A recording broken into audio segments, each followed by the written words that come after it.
What's up, former party people? This is Jerry, you know, the one who actually combs his hair on the A is for Alcoholic podcast. Now, if you're finding value in listening to the AIFA podcast every week, and you want to support sharing it with others, we invite you to become a sustaining monthly or per show contributor. Go to patreon.com/AIFA. It's super easy and it only takes a quick moment. It's about as easy as buying one of those pre-cooked space chickens from the grocery store, taking it outside, giving it a big old kiss, and kicking it into traffic.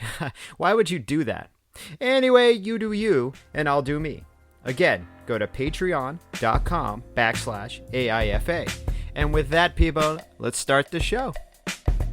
A is for Alcoholic is a program about recovery. My name is John, and I'm an alcoholic. And my name is Jerry, and I'm an alcoholic. Join us as we go through the alphabet of alcoholism, one letter at a time.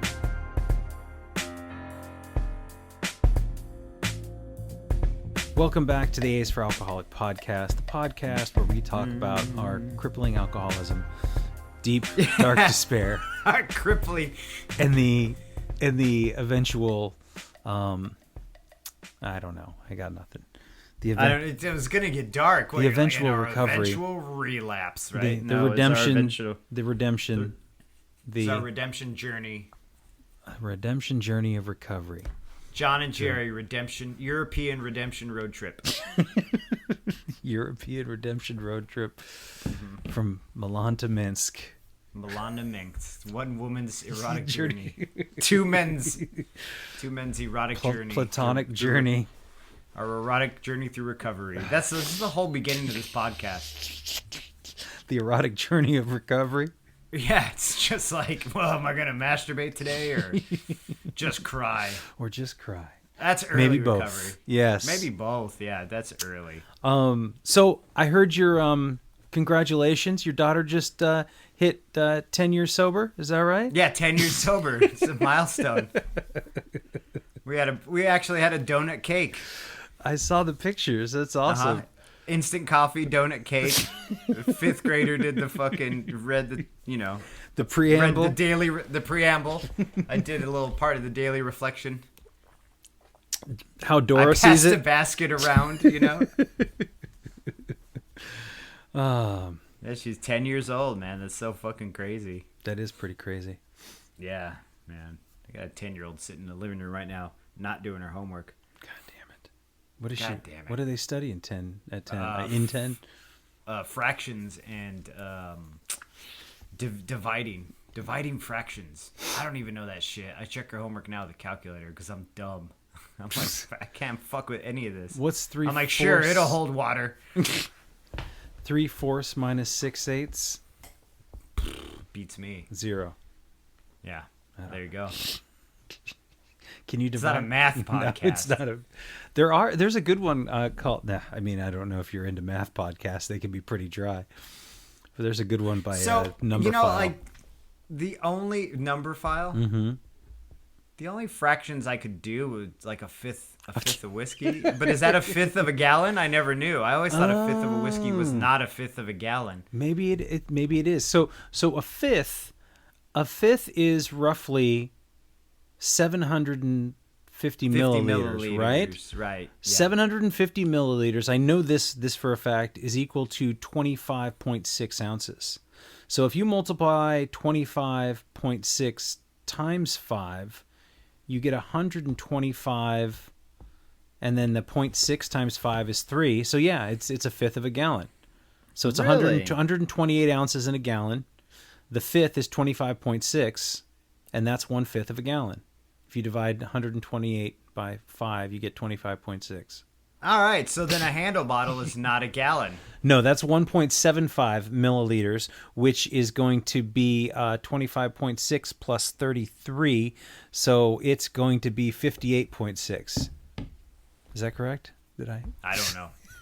You're doing bar math. I was doing drunk math because I was like, listen, if a handle bottle was a gallon of whiskey and a fifth was a fifth of a gallon, those handle bottles did not last me 5 days.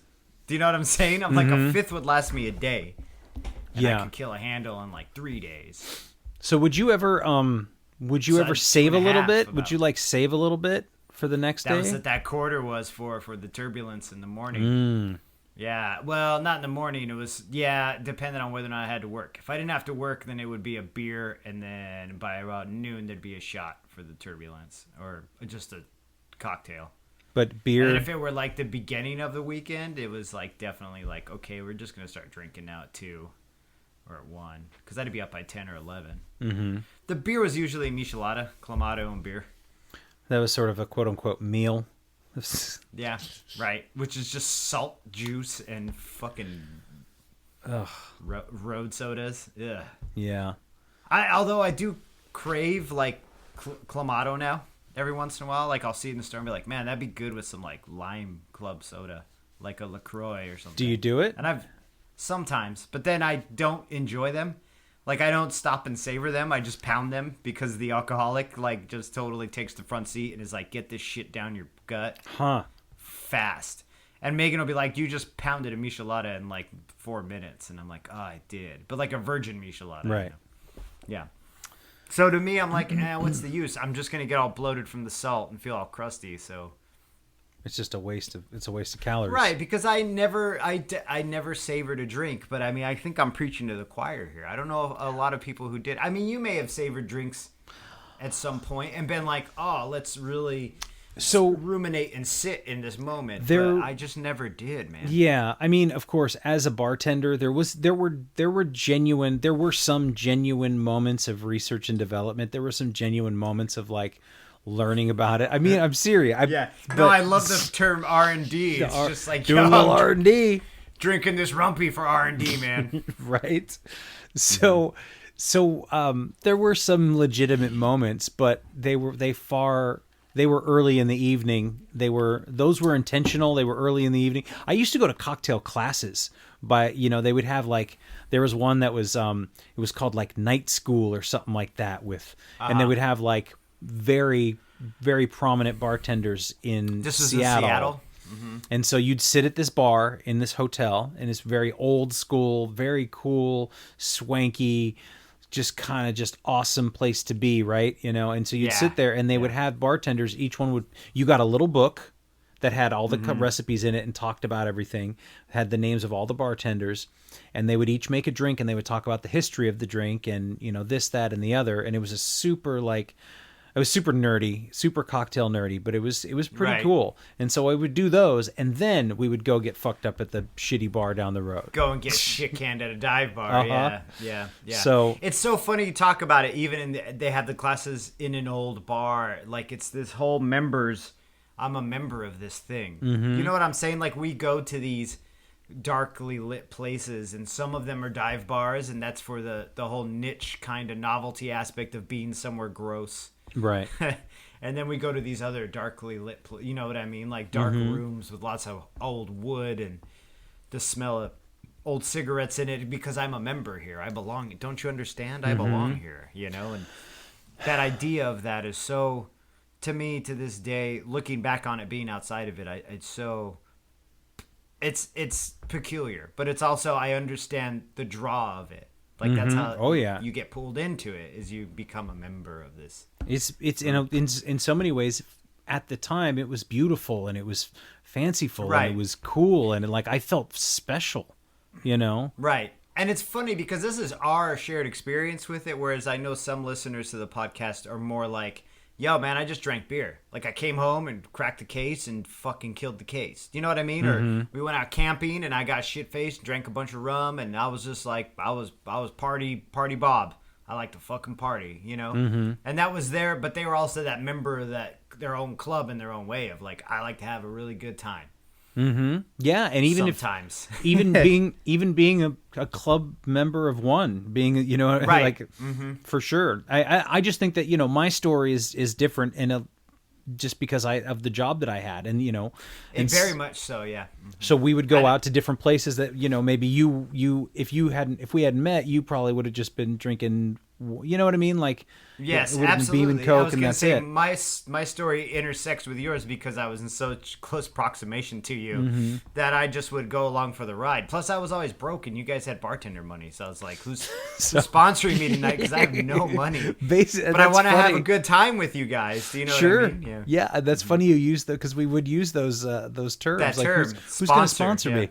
yeah, I need a sponsor tonight. And like, yeah. And so I don't know if you used that intentionally or if you were making a joke about I don't know like if a I did. recovery, I think or if it just it might have came been naturally. Who knows? I mean, yeah. But it's so funny to think of those things, like even the classes, and the classes were held in this regard, like I'm learning this new skill to R&D for my job. But then once we're done, we're all fucking going down there. The place was shuffleboard, and we're going to black out. School's out, yeah. School's out, yeah. So, and there was, so I don't want to discount that experience necessarily for some people. I don't think you should. Yeah. I now looking back, yourself, I would have no desire to do that. I would have no interest in it. It would not. I think that I've just outgrown it, or I've changed to the point where I wouldn't be interested in even remotely learning. I don't need to learn new bartending skills. I've done it for long enough. And that, you know, that's not what it's about. And it was about feeling like a part of this club and feeling cool and special and like a step above, man, because I used to just drink and now I'm the one pouring the drinks. And so there was that next level, but I was also the same person who would end up being at home alone and kill an 18 pack and have no Exactly. problem. Same here. So same here. I mean, I would go with you guys to these places, and then on my day off and everybody else is working, I would just drink by myself, play games. I remember it so clearly, and I never forgot. Dude, that's just the way the disease works, right? I mean, that's just it's like fuck it. I don't have any more excuses, and the disease is like, that's fine, man. You don't need any excuses. You don't need to be social. You don't need to have friends. We got each other. Nah. We got each other. We got tonight. Who needs tomorrow? Why don't you stay? Leads us into our topic, dude. Which is yes. So today's episode is the letter I, and I is for it gets easier. But there's more to it than that. That's just the title. Right. It's because it's so it comes. We were kind of texting each other about it earlier today, and he had all these I ones that I thought were funny because it was like, I'm done with your shit. No, I'm done with this shit. It just made me laugh. That one, it's do or die time, buddy.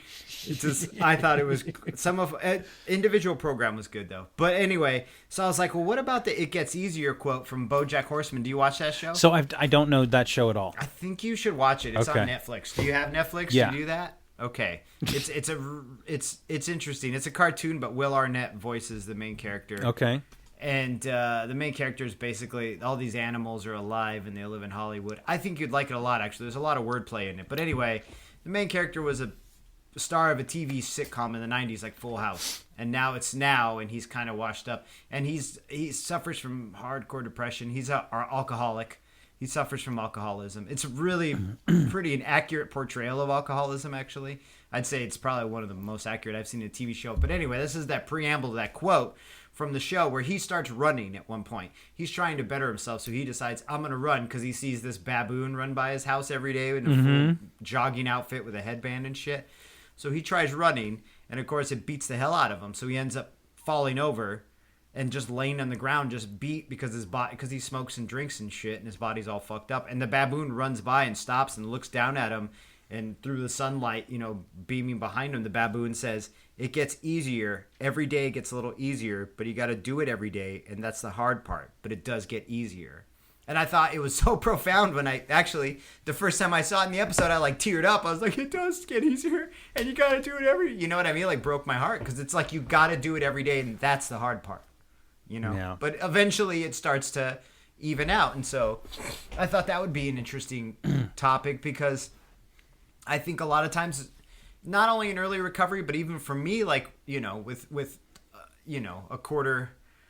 What is this, a quarter of a decade? No, half a decade. My fractions. But it's still, I don't have it figured out, and it's still hard sometimes. It really is. I don't get tempted. I don't have temptation, but those that school of thought I attended for so long, that frame of mind I had for so long, it creeps back in. And it shows up in my attitude. That's what the dry drunk thing is for me, So it does get harder. I do feel not just negative about things, but there is a voice in my head that tells me, fuck it, fuck it. It doesn't say, fuck it, go get drunk, but it definitely is fuck all this shit, get out of here, And so I have to attend to those needs every day. And that's the hard part, is it's a routine you have to do every day. I don't work steps every day, man. And I'm not going to lie and be like, I do these steps every day. I work steps when I'm desperate, which may not be the best way to do this, but I actively work at my recovery every day in the way that I think, and in my gratitude, and in the way I treat other people, and in being accountable for my actions. That's how I try to work at it every fucking day. I think that's so important. I wouldn't fault you for, not like, did you read page 86 when you woke up this morning? And you never have, No. And I have had a very lax attitude towards the program, especially, and I do worry about it. I'm like, oh, Jerry, you better not walk that road. You heard them guys. Next thing you know, you're going to be fucking kissing people on the wiener for a fucking bottle of HRD or whatever. Whatever, I don't know. I laid that egg in the room, but like, so kissing people on the wiener. Kissing people on the wiener. So for a bottle of HRD. Yeah, anything. What? Hey, man, it's we. It ain't called rock bottom for nothing. Right. So I went to my meeting this last Sunday after missing one the weekend before I only go to one meeting a week. Now, yeah. I often feel like, gosh, I should really just go to another one, and I always feel so good after this, and why don't I go to another one? And I don't know if there's resistance or if it's laziness or if I've just gotten my fill, so I'm cool or whatever. Right. But I went there, and I was listening to a guy who I've talked to outside of the rooms, and he's known, well, anyhow, so he is 43 years sober. So I'm 43. Wow. So he got sober like basically around this, right before I was born. And so he knew the sixth guy, and I don't remember the guy's name, but there's the sixth guy who helped write the book. Wow. Yeah. So, I mean, part of me wants to like reach out to him and be like, yo, dude, can we get on the podcast? And I talked to him once before, and he was like, yeah, sure, no problem. And he's an old biker dude, right? And okay. So this is but he talks a lot about the program and what it did for him and how he didn't know how to read, and the guy taught him how to read by using the big book. And so this guy is everything that you would think. This guy's got to be a fucking book thumper. And right. In his he gave a share on Sunday on his 43rd birthday. And he basically was he started talking about some other book. It was called like Drop the Bottle or something like that. It was like a Buddhist way of recovery or something like that. And the thing that struck me is not only is he like this amazingly kind and generous and helpful dude who, was very gruff on the outside but just a really nice guy. And, he was praising another book in the middle of a meeting, which I thought, which kind of blew me away. And then he was talking about another one that he didn't have in his hand. And I had to speak up. And one of the things that I wanted to say, or that I said to the class, or to the class, was that I was like, hey, what's really cool is like, there's so much flexibility in this structure that we all come here together and we all follow this particular set of rules, or not even rules, guidelines, suggestions, right? Just suggestions. And here we are talking about other books. And so, and I brought all this up, and I was like, this is one of the things that really attracted me to this particular set of suggestions.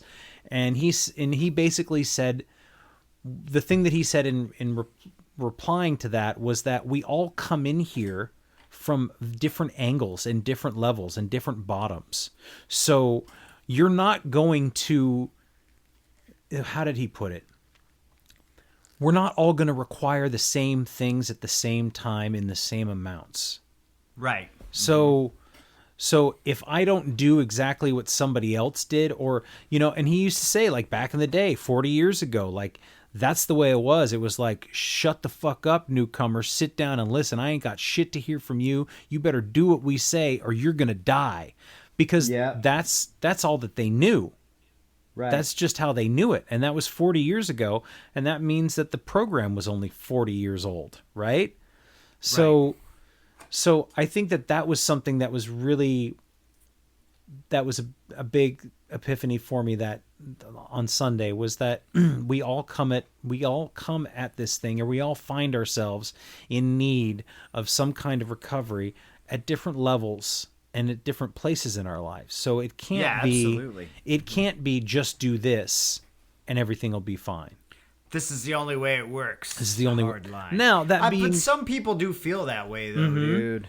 I think there are some universal truths, and there are some universal human needs that that need to be met. Like you say, my need to not just say, "Oh, fuck it, I'll drink." Right. There's that like whatever it is inside you that wants to give up.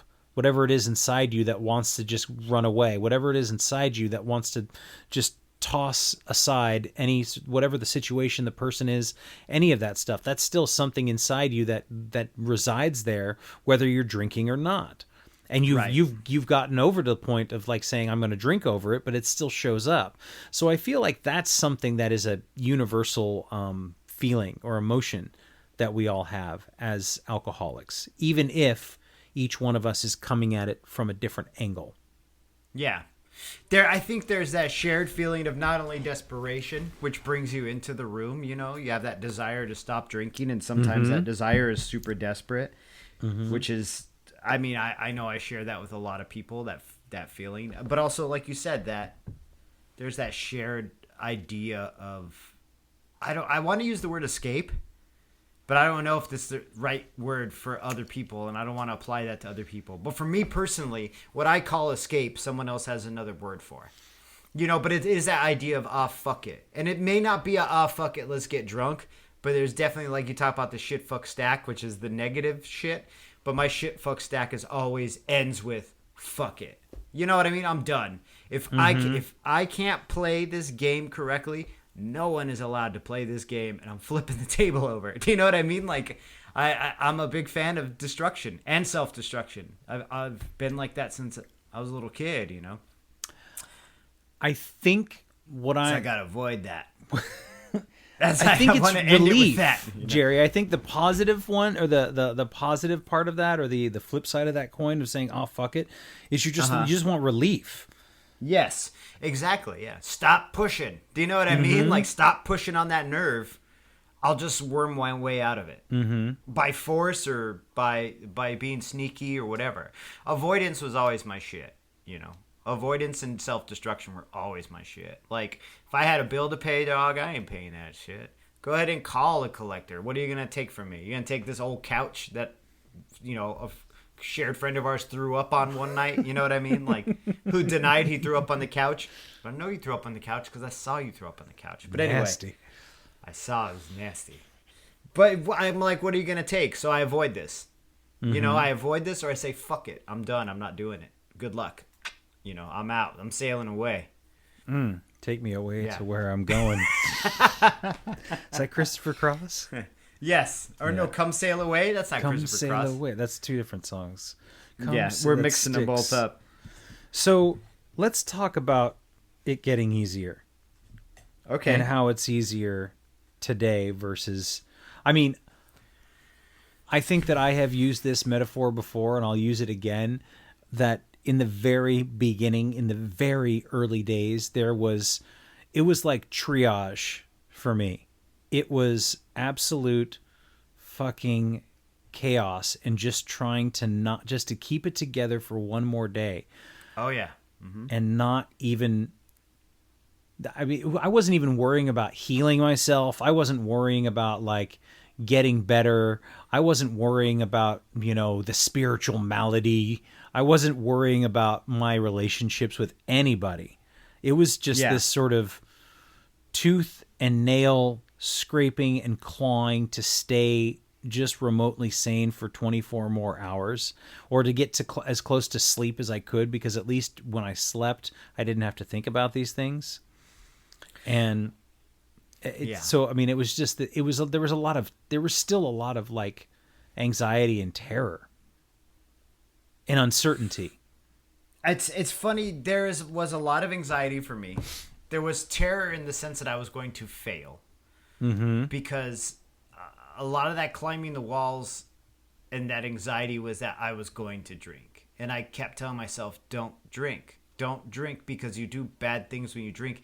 And also, not only do you do bad things when you drink, you can't stop drinking when you drink. You just fucking can't, dude.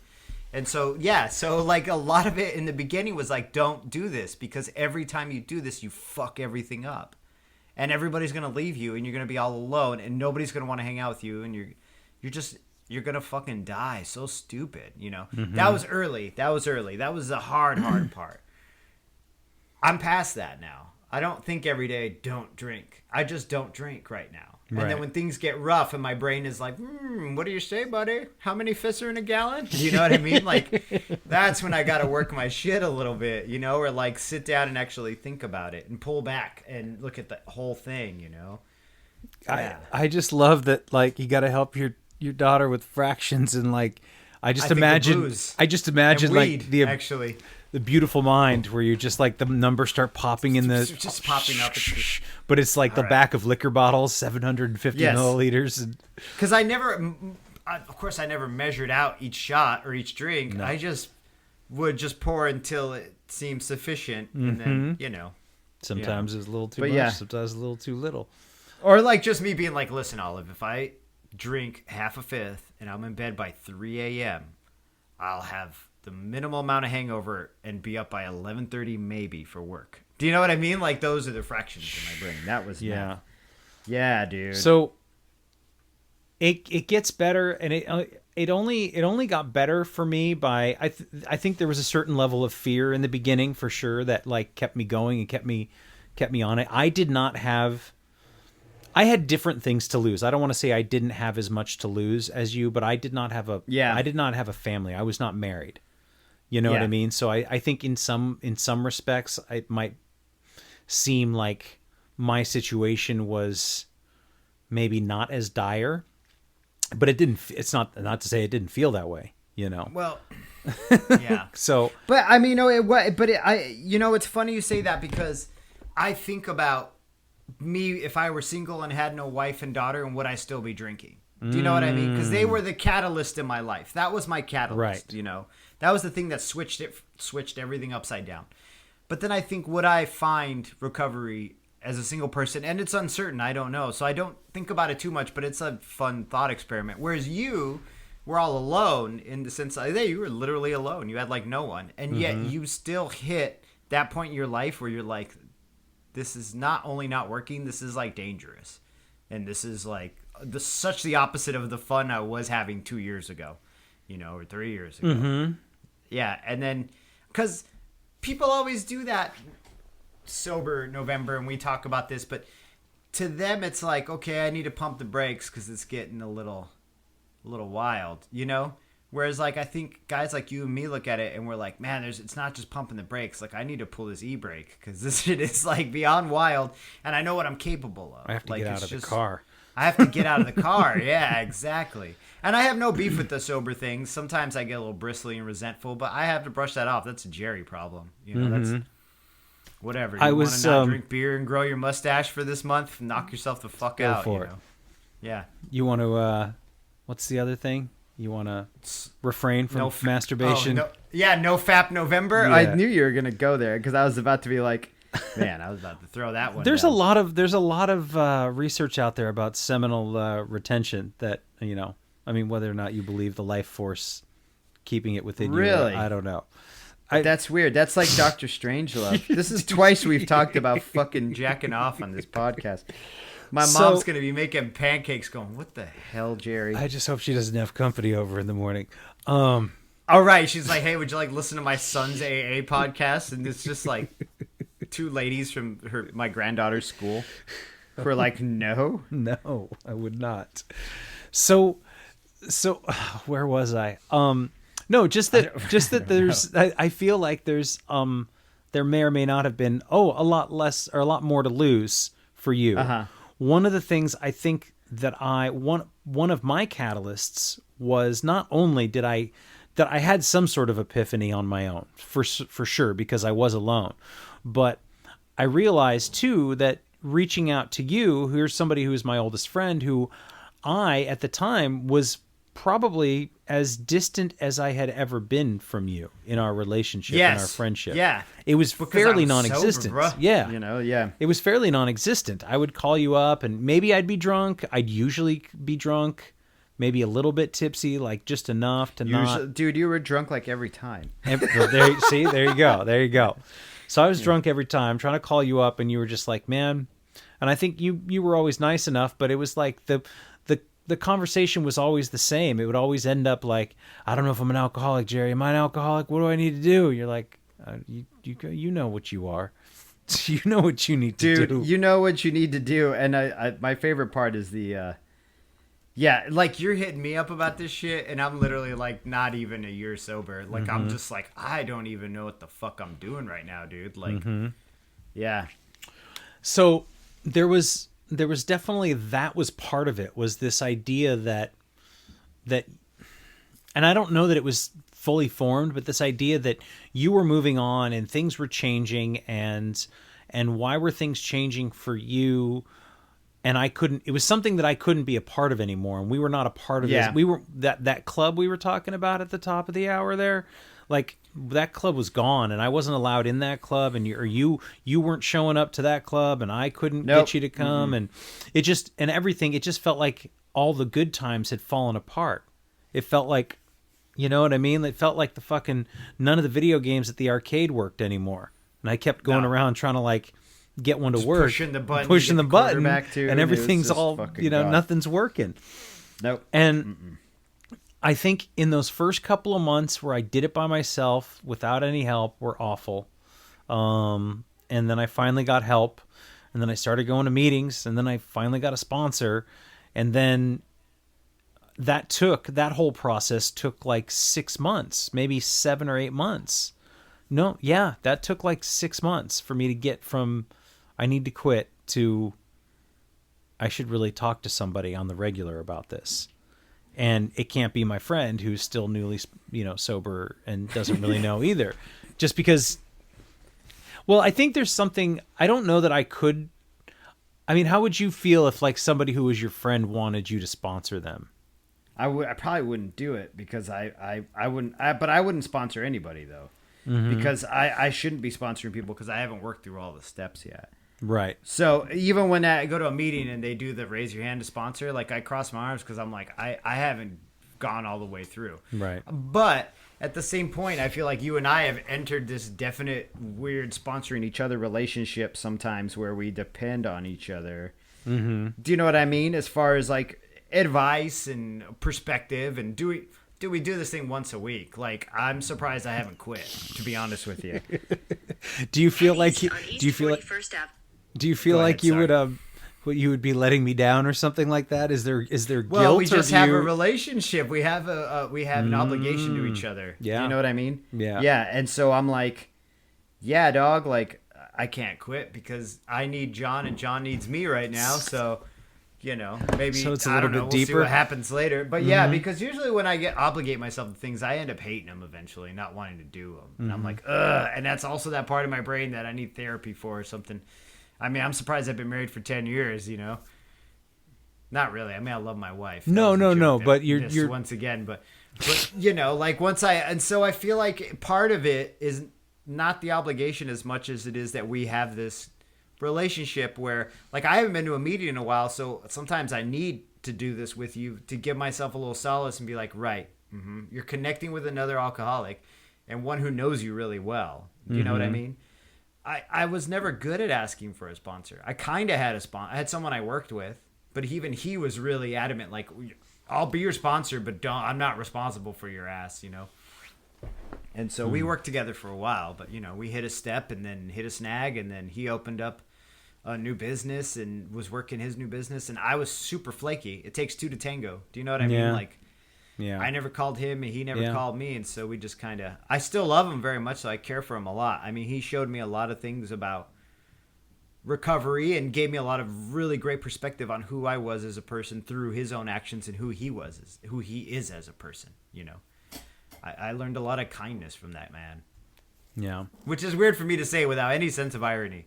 Do you know what I mean? Like, I learned a lot of kindness from that man without being a smartass about it, But you're not working with anybody either, though, are you? No, I'm not. See, I mean, it's just weird limbo, this sort of, I don't want to call it purgatory, but I mean, I don't know. Maybe there's maybe that's an apropos metaphor for, yeah, I mean, when the guy who I had as a sponsor for however long it took, but I feel like we kind of rushed through the last half of it and we didn't really we didn't fully go through because he was leaving town.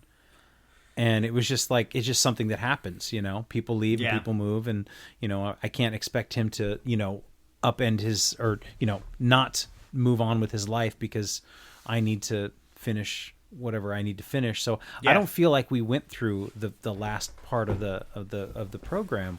So no, I don't know. I wouldn't. And if somebody asked me to sponsor them, I mean, I don't know. Or if a friend, I don't think that I would do it with somebody I was close with, because I feel like I would be like, okay, well, let's start this, but you need to find somebody who you can't take advantage of, because I know that from the beginning as an alcoholic, I was looking to manipulate the situation and the system. So if I had somebody I was close with and could take for granted and could flake on, and somebody who I knew how to manipulate, then because I didn't know how to manipulate the person who was helping me. I just knew like, okay, we're going to go and I'm going to meet you at your house, and sure, I'll have a cup of tea, and we're going to do this thing. And so I don't think that I would, not somebody close. I mean, if somebody came to me, I would give them all the help in the world that I could, but and I would extend as much help as I was capable of extending, you know, but far be it from me, because I think the whole idea of sponsorship, I don't even know if it was in the early AA literature. I don't think it was. I think it's fairly new in the past, however many years, you know, but I don't think it was the original thing, was just to work with another alcoholic. It wasn't like, grab Bill, he's your sponsor, you work with him now. Do you know what I mean? I think it was just like, there was no terminology for it. It was just another alcoholic you worked with. And I think over the years it changed, of course. And sure. But I think as long as we connect with each other as much as we can, you know, as much as we need to, we're okay, you know. But then again, that's bad advice for some people. You know, some people, we all do it different, man. I hear guys in meetings who are like, bang, I banged out all 12 steps in 5 months.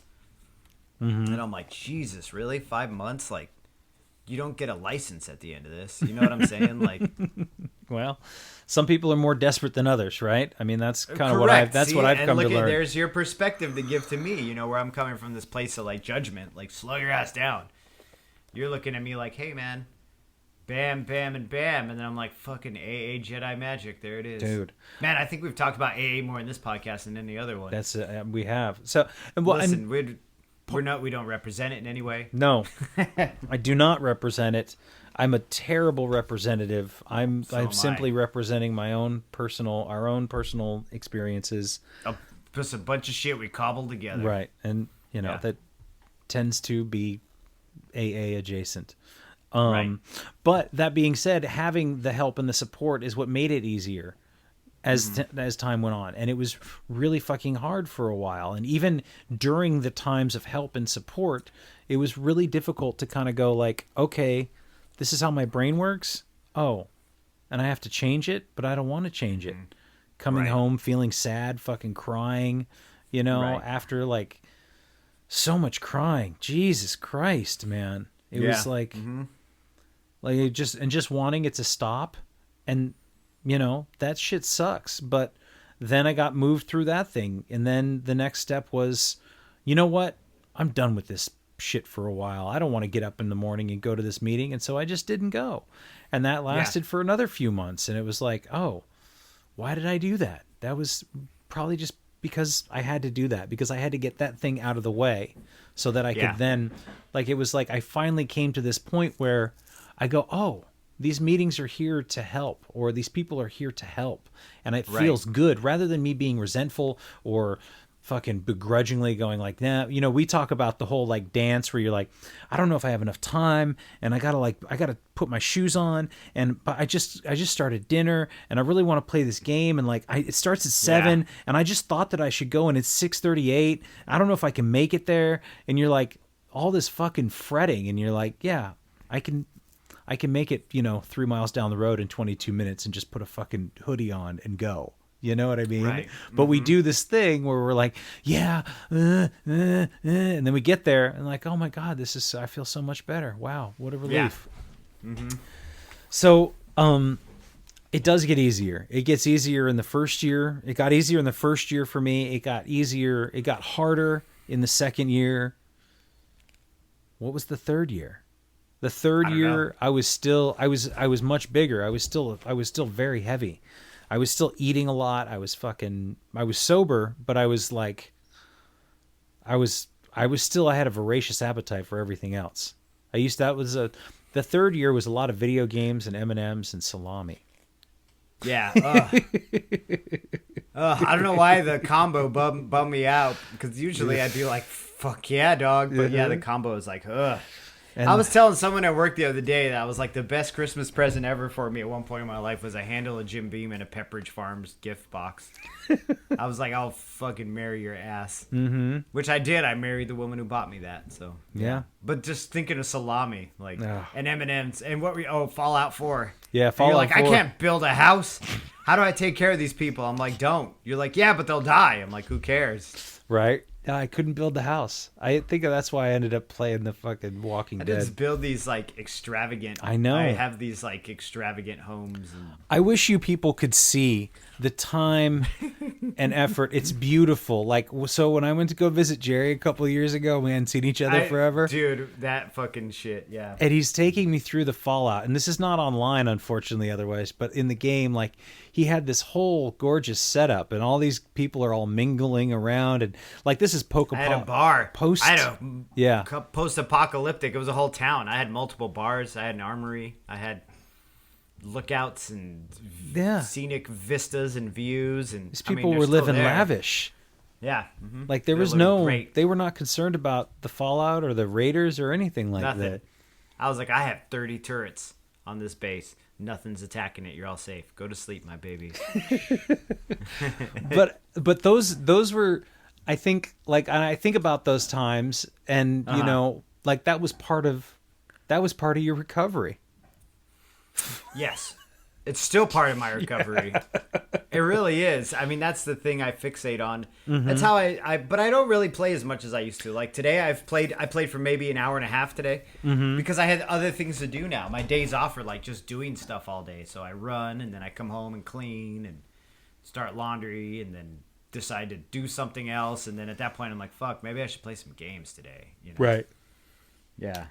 And I'm not judging, man, because like if that's what it takes to like be comfortable, because there's so much other stuff going on. Like there was so much going on in my brain that, you know, if all I could do was eat and play games, super awesome. And, you know, I think somewhere in the 4th year there, and I'm coming up, I'll be 5 years this fucking July. But is when it finally switched that, you know, the physical, now all the physical pain was too much. And before I could tolerate that as long as I could ingest and imbibe and things like that. And that's when I was like, okay, now I need to change something else. And it's gotten easier and easier and easier. And even those difficult days where I don't feel like doing it, and on those difficult days, I haven't, and I said this maybe a couple weeks ago, but I haven't had a bout of depression in like, I feel like 6 months, like a really heavy one, like one that kind of the one that lasts a while. Yeah. Mm-hmm. I haven't had one of those. They get shorter for me too. Maybe shorter? It gets easier part. They get shorter. I get to really sad for like maybe a couple hours. Yeah. Yeah. And that's pretty regular. That's like every few weeks I'll get like a little sad ennui for like 2-3 hours. What's the fucking use? And then I'm like, oh right, yeah, the use is to do rad shit with your kid and hang out with your wife and run 4 miles. For what? I don't know. Bikini season's coming. Bikini season. Dude, you're going to be ready. I was telling my counter guy at work, I'm like, dude, I'm going to be ripped gross. I'm going to be so hot, it's going to be fucking gross. And he's like, what do you mean? I'm like, I don't know. I'm just going to take off my shirt. It's going to be so awesome. Everybody's going to be kind of grossed out a little.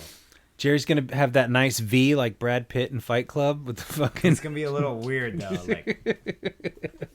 Like it looks good, but... Yeah, but that's kind of gross. I don't know why. I just thought that the two together, the juxtaposition to be like, I'm going to be so hot, it's gross. Yeah, you should start tattooing with your shirt off. I should. The guys would love that at work. They already fucking resent the shit out of me. Why? Because you're not fucking doughy and... Yes, dude. They get mad about it. They're like, you fucking skinny pussy. You fucking freezing your ass off in here. Quit putting pictures of yourself on Instagram with no shirt on. I almost threw up. I'm all proud of myself. I'm like, look, man, I worked out so hard. I'm like getting actual muscles. They're like, I almost threw up in my mouth. Gross. Yeah, well, you know. I think those people are just... I'm like, we'll see who's laughing this summer when I'm gross hot in my mesh tank top, motherfucker. Right? People are just jealous, dude. And people, it's like they're just resentful. And it's just, it's just them resenting.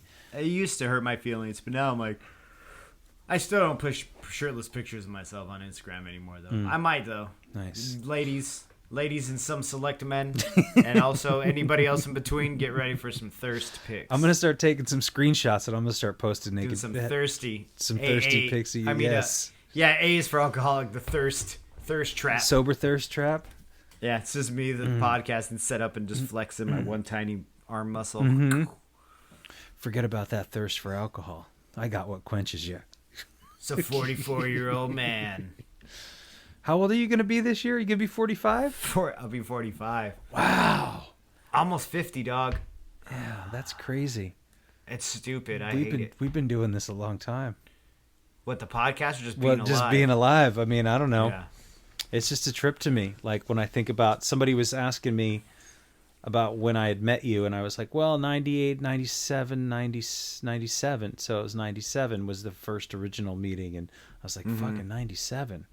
And that would mean that's 30. That's not 30 years. No, that's 24, 25, something like that. Yeah, 23. Like okay, not 30 years.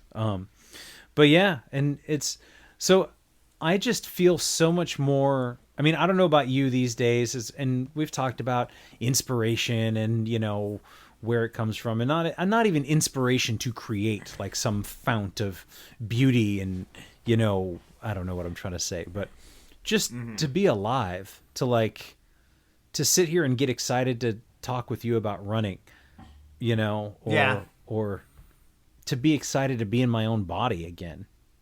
Right. I mean, that's got to be like something. Comfortable. Yeah. Well, I mean, comfortable, relatively comfortable. Relatively. For me personally. But I'm typically uncomfortable in general. But you're far more comfortable than you were a couple of years ago. Hell yeah, man. Yeah, I don't have heartburn anymore. Man, I cut the probiotic, the yogurt, out of my diet, and I'm not a fart machine anymore. That's all rad. It was. It was just dairy. That's all it was. It was dairy, yeah. Because I had a quesadilla yesterday, and it fucked my night up. I was like, oh. So I've been doing this, and so now I'm like, why am I even putting yogurt in this smoothie then? Because I was doing it for the protein, but that protein's gone. So fuck it. I might just get rid of that. Yeah. I mean, I've got one more coconut yogurt left, but now I may just eat an egg. Somebody at work was telling me to put a raw egg in the smoothie. I'm like, man, I don't want no salmonella. No, don't do that. I'll just boil an egg and eat it. That too. That's what I did until I quit eating eggs. But I mean, right. Yeah. Well, that's another thing too, though. I don't know.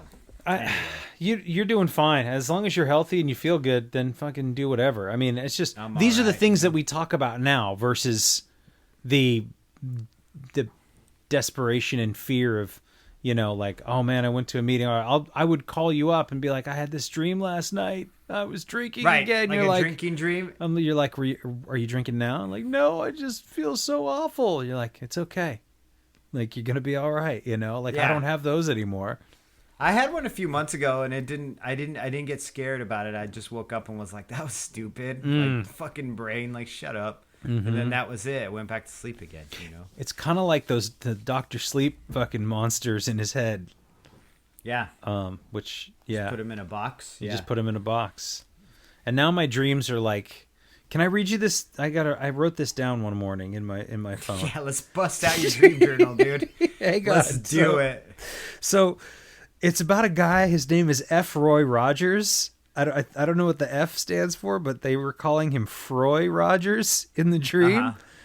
And it's just a young man goes skydiving over the ocean, forgets to deploy his chute and almost drowns. There's a big job he is up for. Decides the night before to write a big paper and presentation. It fails miserably, but the boss sees the passion the kid has and gives him a job anyway, giving tours at a local aquarium. This is your dream? That was my dream. How do you remember that level of detail? And you're an observer, so the dream's not happening to you. You're watching. I was it watching it person? like a movie. And so I wrote this at 7:25 a.m. So I must have just woken up, and I was like, I got to get this out fresh. And I just started typing madly in my notes. Like that was. I don't think I've ever had a dream that I wasn't the center of. Huh. I've always been the center of all my dreams that I can recall. It's always been me reacting to things. I don't think I've ever watched like F. Roy Fitzsimmons. It was Froy. That's His name was Froy. Froy. That's very interesting. I don't know. Maybe some listener out there is like, I'm a dream expert and a recovering alcoholic. Let me help you out, buddy. If there are any dream analysts, let me know what you think. Hit up John. Don't hit me up, man. Yeah, That's leave serious. Jerry out of this. Yeah. I had an ex-girlfriend who would tell me her entire dream when she'd wake up. It would be like 15, 20 minutes, this monologue, and we would fight because she would insist on telling me, and at some point I'd be like, I don't want to hear your fucking dreams. They're boring. Oh. And she'd be like, how dare you? And I'm like, what do you mean, how dare you? You're taking all my life away right now by talking about how you had baby arms and you kissed your sister or something. Like, I don't give a fuck. Yeah. I honestly don't. It's breaking my heart. So, yeah, I know that was just the brief synopsis. That's all I could remember, and I wanted to get the big stuff down. And then I was like, "Yeah, can I make a movie out of this? How do I do this?" And I'm like, maybe it'd be a weird ass movie. So call Wes Anderson, I guess. Right? I don't know. Yeah. So it gets easier, and then my dreams get easier, and my life gets easier, and my diet's gotten better. And this whole idea, the whole notion of exercise is now like this thing that I think about. Like, I don't know. Do you ever like plan out your routes the night before or think about? Yeah, I just did it last night. Yeah, it feels good. I get excited, and I'm like, maybe I'll go. I this have way the same and this way and four this way. I do, but this was a new one today. Today was a new. I mean, I was freestyling on an old route, made it a little new. I had to run a little extra at the end because I try to do it all in one big circle. Or I try to do it all there and back, and that's my whole round 3.5, 4 miles or whatever. Yeah. And by the time I hit my house, I was like, dang, I still got a quarter of a mile to go. So I had to run around the block once. So my map wasn't really clean on my app. It had little. So you don't stop before the 4 miles. You make sure you get the all four in. Like I want all. If I'm at 4.5, I might as well get all four. Yeah. Yeah. I try to. But I always do a base 3 every time I run. Always 3, at least 3. Some days I'll do 4, some days I'll do 5. But those are rare days. That's when I'm feeling like hot and I'm like, dang, it's not 30 degrees out. Like when spring comes around, I'll probably start doing 4 and 5. Nice. Just because it sucks being out there in the cold. It does. And I have to wear gloves, and then you'll be up to 7 in no time. Yeah. Yeah, we'll see. I mean, I don't run as much, but I do plan the routes out. And Megan was watching me because I found this little app online that you can draw on Google Maps. What's the app? I can't remember the name of it. I'll send it to you because it's like map my route pedometer Google Map. It's got some weird fucking name. Because everything else is like map my run, map my route, which I don't like using because it conflicts with the Spotify or the Fitbit. Yeah. The two apps conflict with each other. other. Are you on is it Strava? There's another one. There's this orange one. I don't know what it's called. Oh, an app? No. I'm just on the Fitbit app. Okay. And then I just use this one to plot it beforehand, and then I remember it. Right. I'm like, all right, I run down, I'll run down Fox Hollow till I hit Hilliard, take a left, and take the trail all the way down and back up around and back up to the house again through the park, and that's 3 miles. So these are the exciting conversations that we get to have Yeah.